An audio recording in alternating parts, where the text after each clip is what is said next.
أعوذ بالله من الشيطان الرجيم. بسم الله الرحمن الرحيم. الحمد لله رب العالمين، والصلاة والسلام على سيد الأنبياء والمرسلين وعلى آله وصحبه أجمعين. قال المصنف, kaifiat atau cara yang ketiga daripada orang yang berzikir, bahwa hendaklah menyebut zikir itu dengan mualat, yakni berturut-turut. La ilaha illallah, la ilaha illallah, la ilaha illallah, la ilaha illallah, sekira-kira. Jadilah dua kalimat itu seperti kalimat yang satu, padahal tiada suatu yang menyelang mahalat antara keduanya itu pada kharid, pada kenyataan, atau pada zihin, atau pada pikiran. Yang dibaca hanya la ilaha illallah, la ilaha illallah, la ilaha illallah. Supaya kenapa jadi harus bersambung sebatas mampu napas? Tiada boleh masuk syaitan daripadanya itu. Dan inilah terlebih hampir membukakan bagi hati, dan terlebih menghampirkan akan jalan kepada Tuhan kita dengan syarat, hendaklah dihadirkan, diingatkan makna zikir itu dengan hatinya pada tiap-tiap kali zikir itu. Dan sekurang-kurangnya zikir itu bahwasanya pada tiap-tiap mengata la ilaha illallah itu tiada ada di dalam hatinya itu sesuatu yang lain daripada Allah Subhanahu wa ta'ala. Jadi kita ini sebenarnya disuruh sesuai ayat Al-Quran, wa ma khalaqtul jinna wal insa illa liya'budun, yaitu membujurakan duduk di kehambaan agar bisa memadahkan Tuhan itu adalah Tuhan. Karena kalau kita masih ada perasaan dan pandangan bahwa diri kita tuh model jadi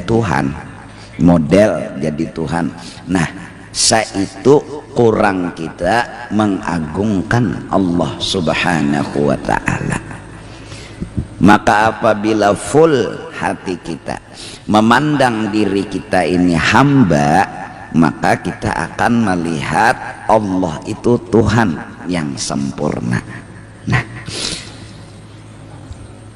kemudian Allah Subhanahu wa ta'ala adalah Tuhan yang kita sembah, Allah yang kita yakini sebagai Tuhan yang disembah dengan sebenarnya. Allah Tuhan kita.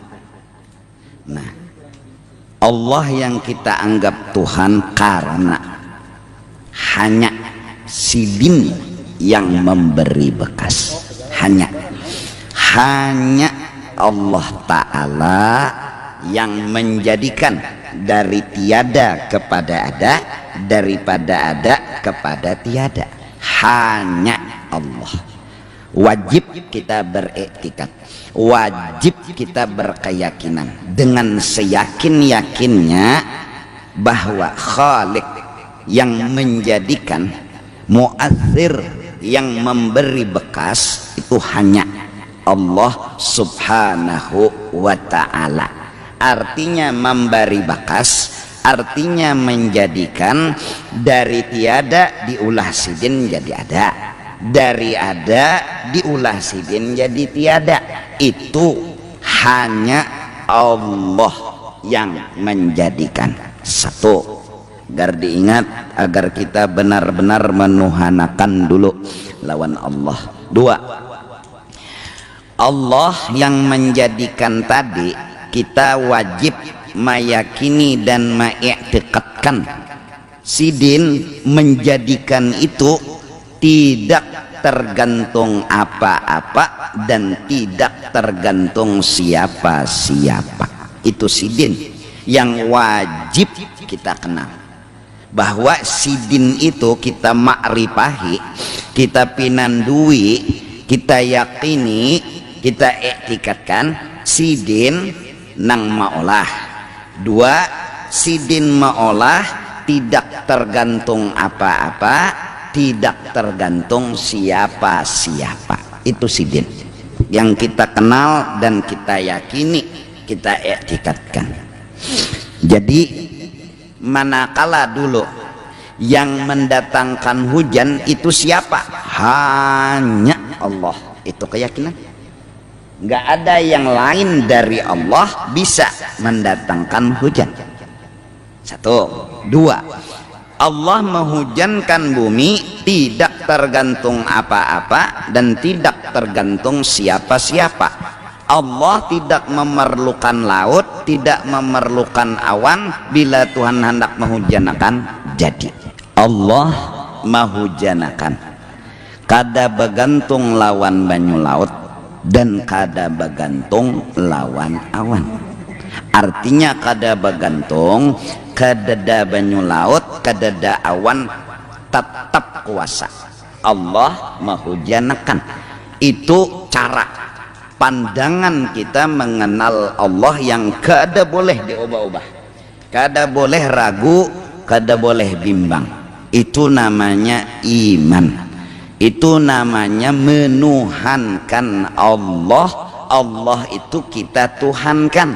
Kayak apa cara menuhankan sidin? Satu, sidin itu adalah yang menjadikan. Dua, sidin menjadikan tadi tidak tergantung apa-apa dan tidak tergantung siapa-siapa. Paham nggak dulu tak? Nah, bila ada orang yang beriktikad, bila ada orang yang berpendapat bahwa Allah itu menjadikan minta gani inang lain, maka dinamakan syirik. Atau Allah itu menjadikan perlu dan bergantung dengan sesuatu yang lain. Kalau kededa yang lain itu misalnya mendung, maka Tuhan kada kawa menghujankan, pun syirik juga. Tapi kalau sudah paham, belajar, mengerti, insya Allah syirik telah hilang dari dalam hati. Artinya iman dan dasar dan modal iman la ilaha illallah, yang maksudnya menuhankan Allah, telah ada di hati kita. Nah, soal anu ingat kadiingat tuh nomor 10 ini bicara imannya dulu. Iman artinya menuhankan Allah. Artinya manakala ditanya kayak apa garang arti menuhankan Allah, Tuhan tuh sikung nih tadi nang maulah, dan sidin maulah itu orangnya kada bergantung apa-apa dan kada bergantung siapa-siapa. Paham ya? Jelas kah? Nah, dua sudahlah. Orangnya sikung menyediakan, batu pelang kada bergantung apa-apa lawan siapa-siapa. Nang ketiga, wajib kita berkeyakinan dengan seyakin-yakinnya bahwa Allah yang menjadikan tadi nang kada bergantung lawan apa-apa dan siapa-siapa tadi, mukhalafatuhu ta'ala lil hawadith, kada serupa, kada kawa disama-samakan dengan yang baharu. Tidak ada kawa. Kalau bicara baharu, Tuhan kada kayak itu bisa. Kalau bicara makhluk, apapun bentuk cerita makhluk, maka Tuhan bukan seperti itu. Maka dari karena itu, orang yang beriman seperti pernah mengenal dan melihat Allah. Ditawari dan ditakuni, kayak meja nih ke Tuhan, lain ginya. Kayak mikrofon nih ke Tuhan, lain ginya.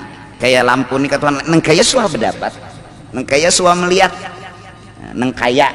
Karena apa dia mampu menjawab lain, karena inya meyakini Allah Tuhan yang dituhankan ini mukhalafatuhu ta'ala lil hawadis. Jelaslah? Pahamlah? Insyaallah. Ini kita begamatan belajar untuk kena berzikir dan ma'amalakan zikir, berharap ada juga tuh beinguh beingoh tadi pang, jangannya menampar tawing tuh ada rasa sakit di tangan kayak itu. Nah beingoh ini kada nampar tawing kada ada rasa sakit, itu ngarnya katur. Tangan tuh kada bisi rasa, menampar blang kada ada rasa. Ini hati ini kada ada rasa, berarti hati ini katur. Nah, mudahan ada rasa. Nah, tapi ini dulu anunya apa jalannya tah. Nah, sidin mukhalafatuhu ta'ala lil hawadis. Ini begamatan lah, mudahan berataan mulai nang paling bungol sampai nang bebaya bungol, sampai nang sedikit bungol, sampai nang pintar, mudahan paham. Ulun berusaha berikhtiar menerangkan maksudnya kepada orang paling bungol supaya nang bebaya bungol, nang sedikit bungol lawan pintar paham. Nah, jadi si nang paling bungol paham juga. Kalau ulun bapandar lawan orang nang pintar aja, nang bungol bertambah bungol. Nang bungol lalu boleh keluar dari sini gilaan. Nah, jadi bapandar ini lawan manusia nang paling bungol supaya paham. Bila nang paling bungol tuh paham, berarti nang setengah bungol paham juga. Nang bebaya bungol paham juga, nang pintar paham juga. Mun sawat nang pintar kada paham, itu berarti gogodoh dimuntung. Artinya kada ndangarakan tah. Iyalah bahasanya nih, iyalah. Nah, Allah mukhalafatuhu ta'ala lil hawadis. Inilah yang disebut Allah yang mukhalafah tadi sirrun, rahasia yang kada kawa dibuka-buka dan kada kawa dijelaskan dan diterangkan, yang disebut di dalam ilmu agama la ya'lamullaha illallahu, kada nang tahu kayak apa gerang Allah Ta'ala tu nah kecuali Allah Ta'ala juga. Justru itu Allah di ketika ini penjelasan disebut sirrun, rahasia. Ngaran rahasia itu sudah rahasia, kenapa nanti kucik-kucik lagi. Ngaran rahasia kata kau dikucik-kucik lagi, pokoknya mukhalafatuhu ta'ala lil Allah kada sama, Allah kada serupa, Allah itu kada dalam mirip lawan nang baharu. Mbah kayak apa? Nah, saat betakun kayak apa, la ya'lamullaha illallah, tidak ada yang tahu kayak apanya Allah kecuali Allah. Maka disebutlah Allah yang mukhalafah ini rahasia. Kuntu kanzan makhfiyya, aku tersembunyi di dalam sebuah peti yang tidak ada tahu dan tidak ada kenal dan tidak ada bisa membahas tentang diriku kecuali aku sendiri. Kenapa? Karena sidin tadi mukhalafatuhu ta'ala lil hawadis lah. Fa ahbabtu an u'rafa. Nah, pembicaraannya lalu kepada yang belajar sifat 20, pembahasan bertahap, yaitu kita nang bepender nang bertahap. Setelah tadi satu bab selesai, Allah Tuhan yang disembah, sidin yang menjadikan, sidin berbuat kada tergantung apa-apa dan kada tergantung siapa-siapa. Sidin tadi mukhalafatuhu ta'ala lil, nah justru itu sidin rahasia yang kada kawa dibuka-buka kecuali nang tahu sidin hanya sidin sendiri. Selesai. Fa ahbabtu an u'rafa, aku ingin rahasia diriku diketahui oleh orang. Aku ingin ceritaku yang tidak ada yang tahunya kecuali aku ingin dikenal, diketahui, dinikmati oleh orang. Aku ingin fakhalaqtul khalqa, maka aku menghendaki, ingin menjadikan makhluk,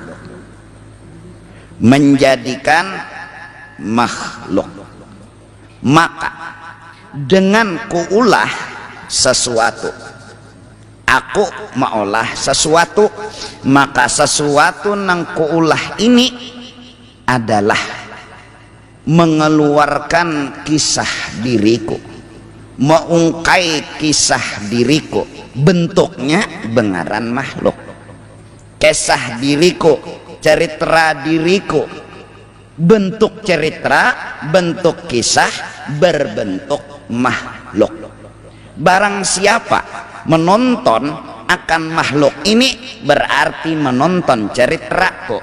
Barang siapa melihati, menjanaki makhluk ini, maka menjanaki kisah diriku.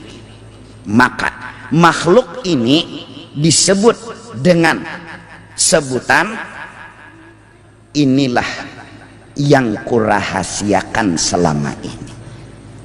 Aku saat gak ada satu orang pun makhluk rahasia yang tersembunyi. Kalau aku jadikan makhluk, rahasiaku terungkai. Kisah diriku yang selama ini tersembunyi sekarang kuungkai. Maka disebutlah al-insan sirri. Manusia, makhluk itu rahasiaku yang selama ini tersembunyi sekarang terbuka, tertampayakan, tercungulakan. Maka makhluk adalah sebuah kisah, sebuah film yang filmnya itu mengisahkan tentang Allah Ta'ala yang selama ini dirahasiakan. Tidak ada yang tahu maksudnya, tidak ada yang mengerti, tidak ada yang paham. Setelah diulah maka lalu muncullah cerita, gambaran dan contoh. Ini begamat kita lah lun buka ini supaya ini kada jua sempurna, kada jua merasa harat, kada merasa hebat, agar nang mengaji nang kakak ini nah tahu nang bujurnya nang mana. Jangan sampai karena mengaji nang kakak ini kajian sudah luput tuntung mengaku wali, maka wali kutub pebulang. Contoh ini sekedar contoh. Ulun adalah sebuah gambaran misal yang tadi rahasia kada kawa dibuka-buka, nang kada kawa diketahui, nang kada kawa dilihati. Misalnya ini misal ulun begana di dalam kamar, ulun tadi orang di luar kamar, orang kada kawa maitihi ulun, orang kada kawa menjanaki ulun, orang kada kawa mencengangi lawan ulun ke dinding. Maka ulun tadi tahu diri ulun, hanya ulun yang tahu diri ulun karena dinding menghalangi. Kepingin ulun yang tersembunyi tadi diketahui oleh orang yang di luar kamar. Kepingin ulun agar ulun ini kisah ulun diketahui oleh nang di luar kamar. Ulun andak ceramin di muka lawang kamar, ulun andak ceramin di muka lawang kamar. Muncullah diri ulun di dalam ceramin itu. Saat itu yang di luar kamar bisa melihat, tapi yang dilihatnya nang di dalam ceramin. Tetapi melihat yang di dalam ceramin kada lain dari ulun, kada lain. Jujur kah? Ini nang bungol mudahan paham. Ini bependernya lo nang bungol nek. Kada lain. Jadi ulun di dalam kamar. Misalnya Habib, anggap Habib di dalam kamar, mandak sidin ceramin di muka lawang, ulun di luar kamar. Jadi ulun maitihi Habib langsung kada kawa, karena sidin rahasia nang kada kawa dibuka. Lalu untuk mengetahui kisah sidin, mengenal kisah sidin, ulun diberi sidin jalan. Apa jalannya? Ceramin. Diandak sidin, muncullah sidin di dalam ceramin. Jadi ulun disuruh, jar Habib, bila hendak mengenal unda, cengangi ceramin. Ulun cengangi, nah maka ulun sudah dianggap melihat lawan Habib, karena nang di dalam ceramin kada lain dari Habib, kada lain. Tetapi walaupun kada lain bukan iya. Nah kamu dah nih. ada lain tapi bukan iya, dipadahkan iya tia lain, dipadahkan lain dia iya. Ka'annahu hu, sepertinya iya. Kalimat indah yang keluar dari mulut Siti Balqis ketika ditanya oleh Nabi Sulaiman, ahakadha arsyuk, seperti inikah apa kedudukan kerajaanmu? Ka'annahu hu, nang kayanya. Disinilah dipadahkan iya tia lain, dipadahkan lain, dipadahkan iya artinya barang siapa memandang ini sama memandang nang di dalam, itu makna iya. Artinya iya, barang siapa memandang nang ini sama memandang nang di dalam kamar, itu makna iya. Huwa huwa. Kalau nang di dalam cermin lain lawan nang di luar lain dari nang di dalam, itu makna lain. Jadi boleh dikatakan lain dari satu arti, boleh dikatakan iya dari satu arti. Jadi bahasanya dipadahkan iya tia lain, dipadahkan lain tia iya. Minta dulu. Nah, lalu ini Allah yang rahasia beolah makhluk. Nah, makhluk ini seperti nang di dalam cermin tadi. Misal dan contoh, barang siapa mencengangi makhluk dihukumkan yang paham dan mengerti melihat Allah. Apakah Allah ia makhluk? Lain, tapi nampak dan nyata Allah di situ. Nah, kayak apa lagi itu? Nampak dan nyata. Nah, kita ulun bergerak kelihatan Allah na menggerakkan ulun nah begagah nah kelihatan Allah na menggerakkan nah bunggat kayak itu ulun nah kelihatan Allah na mau nggatakan kelihatan. Jadi barang siapa mencengangi makhluk tapi tidak mengenal Allah, itu orang terdinding dari Allah. Apakah Allah itu iya ulun? Lain bungol, awas sih kamu. Ya, nah, lalu lebih nyaman contoh lagi, abah melahirkan anak, mirip anak nilona abah, kada lainnya, tapi lain, dipadahkan lain, tia iya, dipadahkan iya sama mirip, lain naik abah lain, anak lain. Allah kelihatan sudah kisah sidin. Di mana kelihatannya? Di satu makhluk, diulah oleh Allah. Lalu Sayyidina Jabir radhiyallahu an bertanya, an awwali syai'in khalaqahu Allah qabla al-asya. Ya Rasulullah, awal makhluk yang dijadikan Allah yang disebut di dalam hadis kuntu kanzan makhfiyya wa ahbabtu an u'rafa fa khalaqtul khalqa. Allah beolah makhluk yang menjadi kumpulan cerita Allah ada di situ. Kisah tentang Allah lengkap di situ. Siapa awal makhluk itu?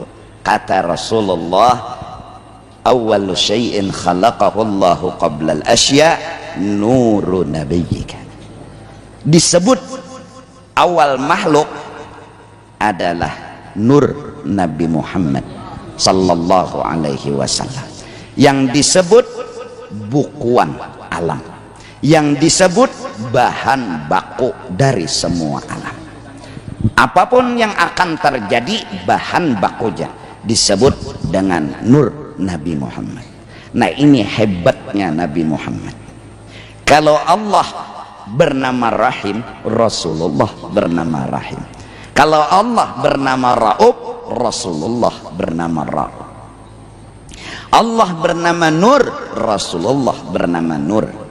Tapi sudah paham tadi bahwa ini nang dicaramin, bukan nang di luar cerana. Habib Ali bilang asanu syahidak fi mir'ah tahar Rasul. Ya Allah, semoga kami selalu melihatmu dalam cerminnya Rasulullah sallallahu alaihi wasallam. Maka Rasulullah adalah seperti cermin yang nampak di situ. Allah cerita selengkapnya.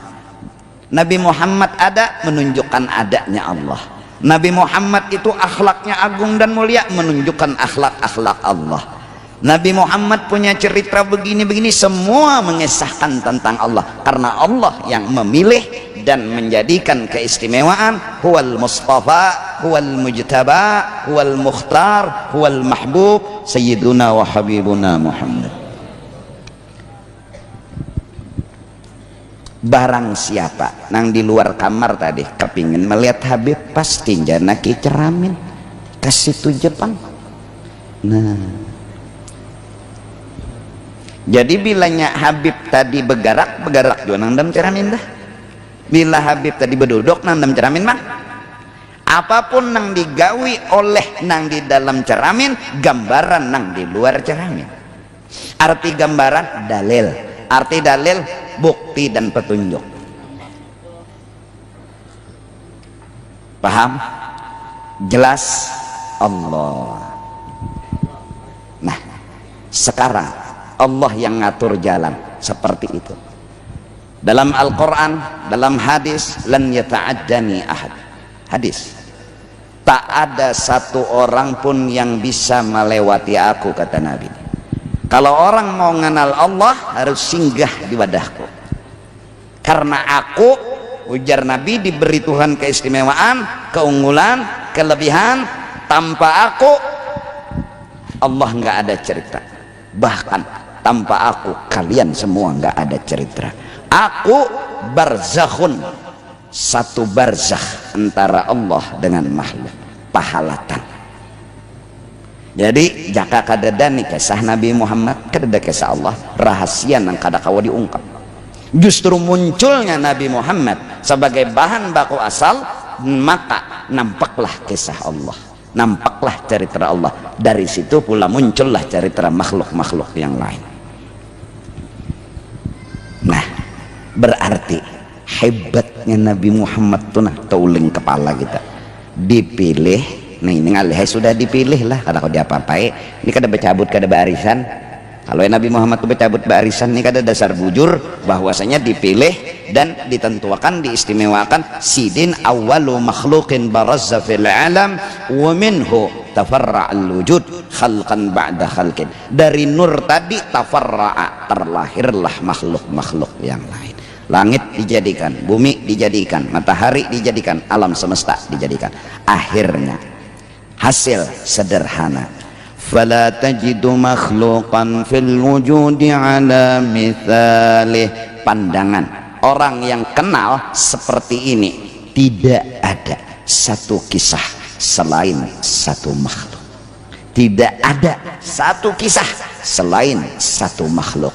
Apapun bentuknya, apapun rupanya, semua hanya satu kisah, yaitu satu makhluk. Dialah kisah Sayyiduna wa Habibuna Muhammad.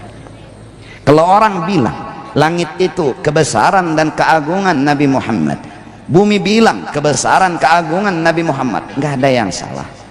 Karena apa? Karena Allah yang menjadikan keagungan dan kebesaran itu memang buat kekasih. Dari karena itu semua benda mengandung sir, semua benda mengandung kelebihan Allah.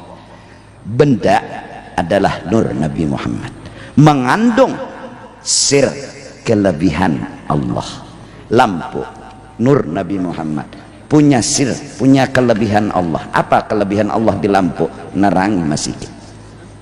Cuma kalau Allah langsung tanpa berlampu, logika kita mati, akal nggak akan bisa merumuskan.